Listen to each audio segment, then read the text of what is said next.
Hey, Marcus House with you here. Today we have something very special. Finally, we have a pre-release little preview of Simplerockets 2. This game is exceeding my expectations already. It's made by a great little team called Jundrew here.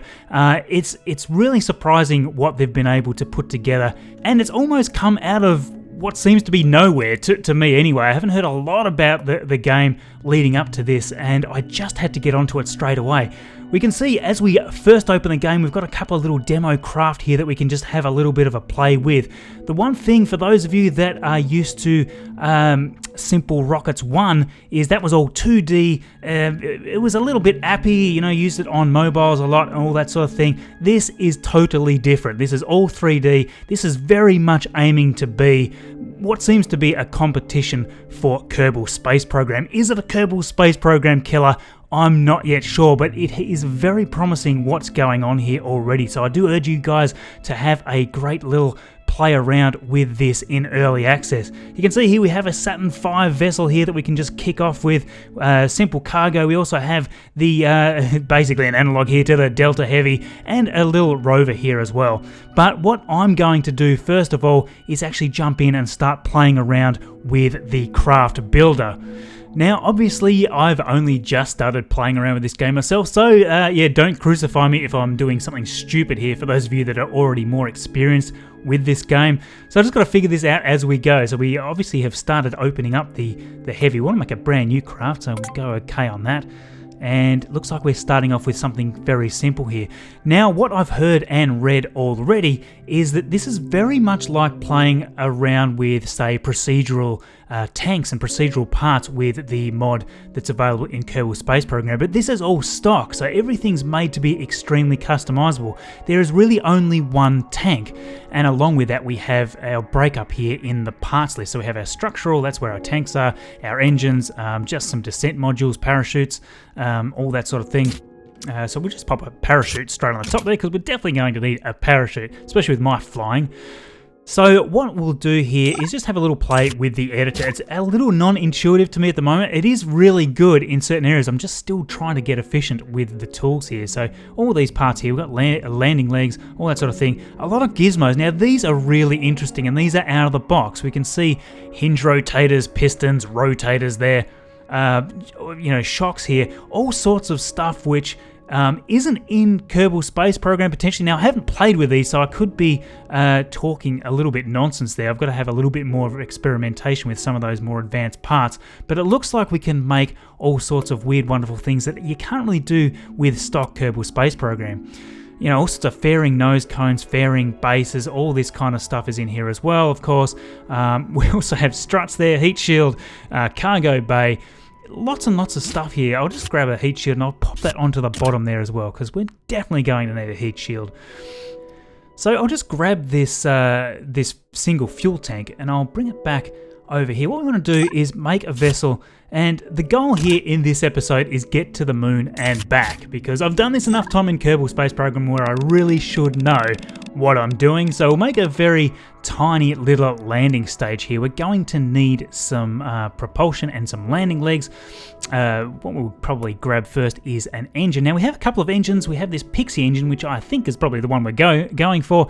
The Mage engine there, an in-between engine, and then obviously this there's also this big monster engine down here, which looks like something from a Saturn V. That is definitely too big. We're going to not necessarily need something that large for our moon lander stage. So we'll go with the Pixie Engine. That seems like the right move there. There's an iron engine there as well, just for little tiny probes. We're not going to use that for this though. We'll use that Pixie Engine and we'll resize this bottom part of the tank back down.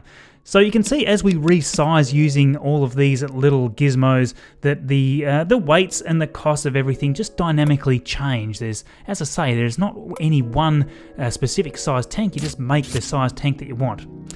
So just pop on some landing legs there as well. Now, Symmetry is actually quite different in this from what I've already played with, and we can also dynamically size these down. So you can see here, if we go down to the settings of the leg, we can actually grab the little size slider and make it a smaller leg. So instead of having like 6 different size legs or whatever in Kerbal Space Program, we can just have the one leg and size it down to the size we need. And we can also then hit the deployment angle here just to change the angle that it's going to deploy with. Now, just like in Kerbal Space Program, we also have action groups. To set the landing legs to deploy on an action group, we can just hit the little arrow there, and let's say we want that to deploy on action group 2. There we go. And there's all sorts of other tinkery panels. I'm not going to play with this area because I don't know what I'm doing. I'll just keep it simple at the moment. But the one thing that is very cool is this symmetry mode. So we can just change the symmetry here to a radial 4. And then whenever I make a change to any one of those legs, all of the legs will change as well. Now, in this game, we don't seem to have decouplers. What we have instead are interstages, and we can just grab these and size them adequately for what we need. So this is going to obviously come down around our tanks, and that's going to behave as well just like a decoupler would. So we can now stick our next tank down under here. And this is going to be, of course, our booster stage. So we're actually going to make 2 parts of this tank. We're going to make a wider base and then pop on another tank underneath to join to this one. So let's go grab another tank. Now, you can do this in a few ways. I'm going to move the whole thing up first of all. We can do this in a few ways. I think I'll just grab a brand new tank there and size that out. And it automatically sizes up to the size that matches the tank you're joining to. So we can now just pop one of these tanks, and that's the same one I think that I'd already dropped out earlier, the Mage Engine. That's this one here anyway. So I'll pop that down there. Now, I've got no idea what masses and thruster weights are going to work. I have never used this before. So that might nearly lift off. I'm not sure. I've actually not even done any rough calculations. And sadly, I can't see anywhere in the game here, or in the panel, that will indicate to us what our thrust to weight ratio is, or what our general delta V is. So I almost need to start scribbling some math on the back of a notepad. I do hope that that's one of the next things that they add to the game, some more instrument panels and some information panels that will tell us some of these things. So while I've been talking about that, you can see that there's all sorts of part styles and textures and things that we can add to each of our parts, which is a really cool little feature. Again, very customizable, much like the procedural parts mod in Kerbal Space Program. So we'll just launch this. I just want to see if we've got the thrust to weight available to actually lift off. I need to get used to what delta V's we're going to need, because I also don't know what orbital velocity is going to be in Simplerockets 2. We know that it's roughly 2,200 meters per second in Kerbal Space Program, but what is it in this game? So we've throttled up, fired those engines, and we are not going anywhere. I do really quite like the graphics in this. It's very different to Kerbal Space Program. It kind of reminds me a little of something like Team Fortress, the way the graphics work in Team Fortress. I'm not sure, but you know, we've got these sort of funky, sort of kiddie looking clouds and that sort of thing. It just adds a very different sort of effect to what we're used to. So anyway, that was an epic failure. We need to have more engines. We'll end the flight there. Just undo flight's fine, undo an exit, yep. And jump back into editing. Now I've jumped straight here to the paint tool just because, again, this is very different to what we're used to with Kerbal Space Program. We can actually really customize all the parts here and even see a nice slick look there, like the Electron rocket I think would be sweet. In fact, I might make something totally black. No, that's actually too dark. So again, we can customize these these different paints. We can even change whether the paints are metallic or reflective and all that sort of thing. So you can really have a good play around with making something really unique, which I just love. I love all this stuff. Now what I'm going to do is just speed up the build footage here just so you can see a lot of the tools and a lot of the way that I'm doing things. I'm not going to talk a huge amount about all the different things I'm doing. It's really up to you to grab the early access, have a good play with it and experience it yourself, because I would really just like to do the moon mission and talk you through the actual flight. So yes, the top of your vessel is generally the most complicated to make. We have an interstage under our heat shield so we can decouple that, just adding a fairing base there now, which we'll complete here shortly. But before that, we need to pop on some solar panels, which we can again customize, resize. We can even set the different rows and row sizes of the panels, all very wonderful. Again, we can set symmetry mode on those just so that they're coming out side by side, and then we'll adjust the base of our tank to match the bottom of that fairing base there. Now we can just complete the top of the fairing and even resize it to make this very funky arrowhead of a fairing there. So we'll just give this a quick test now, and this is actually the first time we're launching this vessel off the launch pad there. So you can see our thruster weight is obviously above 1, which is great news. And yeah, we'll just have a little bit of a play with our staging. We can see the fairing there fall off, perfect. We'll cut the engine, see if the rest of our stages work as well. We'll just make sure that the thruster weight does gain fast enough. Yeah, it's seeming okay. And there's our little Pixie engine. That has actually got a lot of thruster weight for a small engine as well. Now to activate our solar panels, we hit the little active checkbox there. So they come out nicely as we're about to plummet back down and crash land. The stage there with our landing legs is working fine, so that should come down. We can pop out our parachutes. That actually all looks fine, so I'm quite happy there. Oh, nice little explosion there. I do like the effects in this game. I know they're a little bit sort of kiddie feeling, but I think that's kind of the appeal. It's very different. So that's all come down quite nicely. Let's have a look at that parachute. A little plastic looking, but oh, what's it going to do now? Is it actually going to come down though? Oh, okay. Almost looks like a solid piece. Is it going to fold up when it hits the ground? No. Okay, they could probably do a little work on the chutes, I'd say. What if we explode them? Oh, look. We can just explode any part. That's interesting.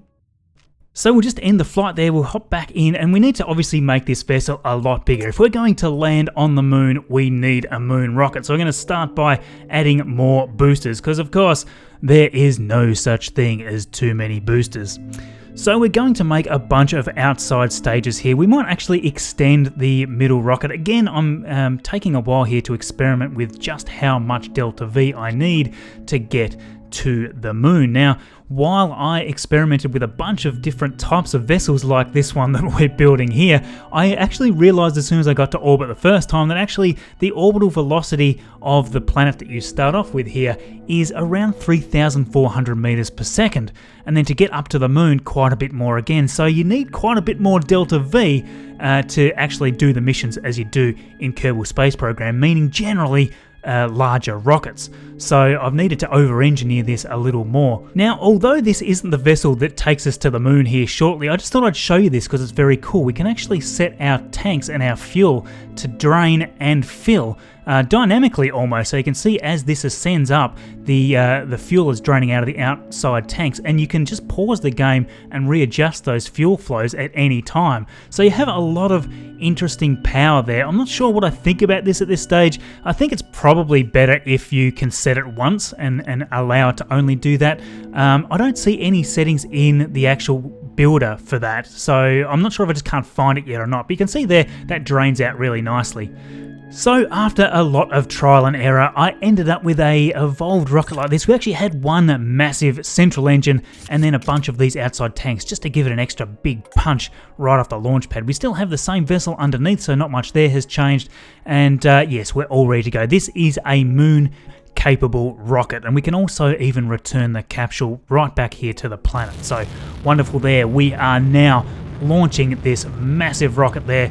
And what you will actually notice about the controls as soon as you start playing this is that it's very different. You do control it in some ways by using the typical WASD keys, but it's intended that you kind of use this massive big widget, this draggable widget, and you can toggle that on and off with the tab key. So when it's actually on, you just rotate the vessel around the two axes, the orange axis and the blue axis. Now, the rocket will just keep on that trajectory by itself, kind of like stability assist or something like that. You would have seen there very quickly I tilted the rocket to 0.85 degrees and just basically then made it target the retrograde marker, which means it's going to automatically do this gravity turn. Now those side boosters there are going to run out at around 1400 meters per second with our surface speed, which you can see down the bottom there where our typical nav ball would be with the Kerbal Space Program. Again, just making some finer adjustments there with that widget, and we'll just ditch those boosters there. There they go, separating beautifully there. And then we can pop into our map mode, which is the same keys, and a lot of the keys are right off the bat the same as Kerbal Space Program. It's Z to go full throttle, it's X to cut throttle, the M is for the map key, which you can toggle on and off, so yeah, very, very similar. Obviously just punching through the upper atmosphere, gaining a lot of heat there, and we'll just wait until we get out of that upper atmosphere before we ditch those fairings there. There we go, that's about right there, so we can ditch those, and there they go beautifully. They just come off in the two pieces really wonderfully, nice and smoothly. The other thing that's really great about this game that I've noticed is just how smooth it is. Now, granted, I am only using one small vessel, but I don't think I saw any lag, any garbage collection stuff going on. It is all just very smooth, and obviously there's some areas like this map screen here which could use a lot more work, but what I see here in general is a game that's actually already quite polished in what it's already delivering. Now there's obviously career modes, all sorts of things that are coming into this, but personally I think that this is really good value as an early access game. I've got a lot of experience obviously with Kerbal Space Program, and this has already got a lot of wonderful parts to that to explore and to play with. You can see here I'm setting up maneuver nodes just like we would in Kerbal Space Program to do our trans-lunar injection burn, or trans-lunar, or trans whatever this moon is actually called. I think this is actually called Lunar. I think that is the name of the moon body in Simplerockets 2. Now, the rest of the fuel remaining in this massive big booster is only around 9%, and that is going to be just enough to get this vessel all the way up to do that burn right up, and hopefully I can get this booster to impact on the moon, leaving us free of debris, which is always a thing that I do like to do when I can. So just coming up here now to our burn time, engine engage there. A very short burn, and I am speeding the footage up here a little just so that we're not waiting too long to see this mission go by, but we're already now on the way to the moon, and we will ditch this stage here right on the moon's surface to crash land. Now, just a tiny little mid-course correction there just to make sure that we're going to impact at the moon's surface still, and at the same time we'll just pop out those solar panels before we run out of battery power. Now, saying that, I don't actually know if there is a battery power limit yet, because I have just failed to extend these before and it basically had no real effect that I could see. As far as I could tell, I just had basically unlimited battery power. Now, granted, we don't have any humans or Kerbals or whatever the equivalent in Simplerockets may be on board, so yes, maybe that's why we wasn't using any energy. Anyway, so we are now right to ditch this. We're coming up to the moon's surface. We'll just do a very slight radial outburn here, pop out those legs to make sure that we don't have any trouble with them later. And there we go, just our very tiny radial outburn to make sure that we don't impact on the moon like our spent booster is going to. So there we go, we can now time warp in and get ready to do our retrograde burn to be captured in around the moon body here. And there goes our spent booster as well on the surface. And yeah, just coming up to our periapsis there, 30 kilometers above the surface. We'll hit that green retrograde marker to lock ourselves in that retrograde direction as we're completing our burn. Obviously, we'll just drop our apoapsis right down there so that we can come down over this nice flat body here. It's always good to try to land in a flat place, I find. There we go, that's not too bad there, just a slight adjustment there to bring it down further. We can see our impact point coming around there, and that will about do. We should be able to come right round now over that flat plane on Lunar's surface there. And this is where this game really is quite appealing, I think. Just as we fly over the surface here, just check out the detail in that landscape. And actually, you're probably not going to be able to view it to all of its effect on YouTube because it will compress the heck out of the video. So the only way to really experience this is to obviously play the game yourself. I'm playing on a 1440p resolution, and also this video should be in a 1440p resolution, so that'll hopefully give you a good idea of the detail of the surface here. Now we've started there our landing burn, and we started off there with roughly 75-76% fuel remaining, so quite a lot. This is going to be enough fuel to not only land but get us all the way back up to orbit and then back to land on the Earth as well. So just wiping off all of that horizontal velocity, turning our retrograde there, we throttle right down just so that we can hover down close to surface speed, only around 12-13 meters per second, and a very gentle touchdown there on Lunar's surface. There we go. Now just check this out. This is just the zoom tool, just using plus and minus keys after you've got them mapped, and this is in real time. This is how smooth the game renders the planet and the textures as you zoom in. Really quite amazing. It's super smooth. Now, at the moment, there are no equivalent to Kerbals that I've been able to find. There's nothing of that nature here. So basically, there's not much to do on the surface once we get here. There's no experiments to run, no campaign-ish things to do because that's not yet implemented. So we'll just head straight back off by heading towards the 90-degree marker there with our massive widget, and just basically lock our retrograde mode there at roughly 5 degrees and thrust until we hit orbital velocity around Lunar here, which is just shy of 800 meters per second. So again, a little more than what we're used to with the Moon in Kerbal Space Program. So there we go, we have now hit orbit. All we essentially now need to do is set up our lunar escape burn to head back to our home planet. And as the beautiful ground there, the beautiful surface of Lunar drifts by, we can again appreciate how much effort has already gone into this early access game. Highly recommended. I've already gotten enough value out of this over the last few days that I can easily justify the expense of that early access title. So we're now just orbiting around Lunar's surface here until we get to do our burn. We've already got the maneuver node planned, ready to go. Up in the top right there and the map view, you can see the delta V we need for this planned burn, our arrival time, the burn time needed, all that sort of thing. You can also try, and I haven't had a lot of success with this, this is one area that I've found a little bit glitchy, you can try automating the burn as well. There is a feature there to do that, but just so that I can manually make sure that I'm not going to overshoot this, we'll just do this manually. So here we go, we're going to set that burn to go right now. And this burn had quite an inclination adjustment at the same time, simply because we had the fuel to do so. We've still got 13% fuel remaining, easily enough to get back. There was quite a margin there in the end, which is good.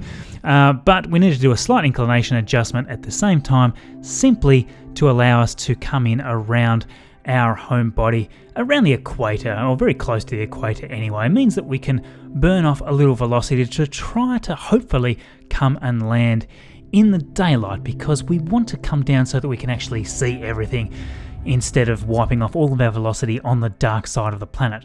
One thing that I have noticed is that it's hard to adjust the lighting. There are a few setting controls where you can adjust how much ambient light there is at night and in the darkness. It might be that I just haven't found the right setting here, but I haven't been able to see much. You can see just how dark it is. I can't really get any footage that's overly useful when we're in the darkness. So just decoupling there our landing base, and you can see it's already starting to heat up in the upper parts of the atmosphere, and it almost came back and hit us there, which was just kind of lucky. So you can see there our heating effects, probably still preliminary, I would say, wiping off a lot of velocity here just to bring ourselves right down.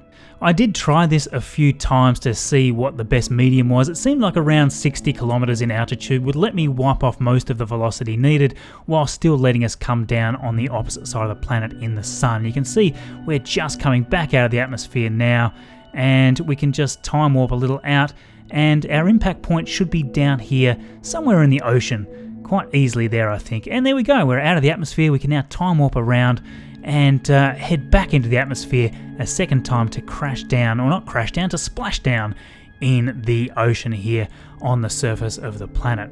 So I hope you enjoyed this little preview snapshot of some Simple Rockets 2 gameplay. The actual release date is November 8th. Early access, as I said before, on Steam for PC and Mac. Also, it looks like we're going to have a version coming to iOS and Android sometime in 2019. So check that out there. You can check out the website at simplerockets.com. The price on Steam looks to be around $14.99 on Steam, and then on mobile it will be determined sometime soon in the near future. Now, I don't know about you, but I'm super excited to see how this game evolves. There's all sorts of things already in this early access. You can build rockets, airplanes, rovers, anything you can think of with highly customizable parts. You can explore all the 3D planets that are already accessible. I haven't even shown those yet. You can upload your crafts, you can share your crafts online, and it's all here for you in early access. And it'll remain in early access while the developers work on a planet builder, campaign mode, and all sorts of other key features which are going to be listed on the website. So go and check it out. It is amazing fun. And as usual, I'll close off here with a nice little blooper. So I hope you enjoyed that video. Please do take a second and hit that like button. All of your support is just amazing. If you have any questions for me, please do whack them down in the comments below. If this video has earned your subscription, welcome to the channel. In the title in the bottom left today, we have my BFR video from last week. In the top right is my latest video, and in the bottom right, a video that YouTube has selected from my channel just for you. Thank you for watching, and we'll see you all in the next video.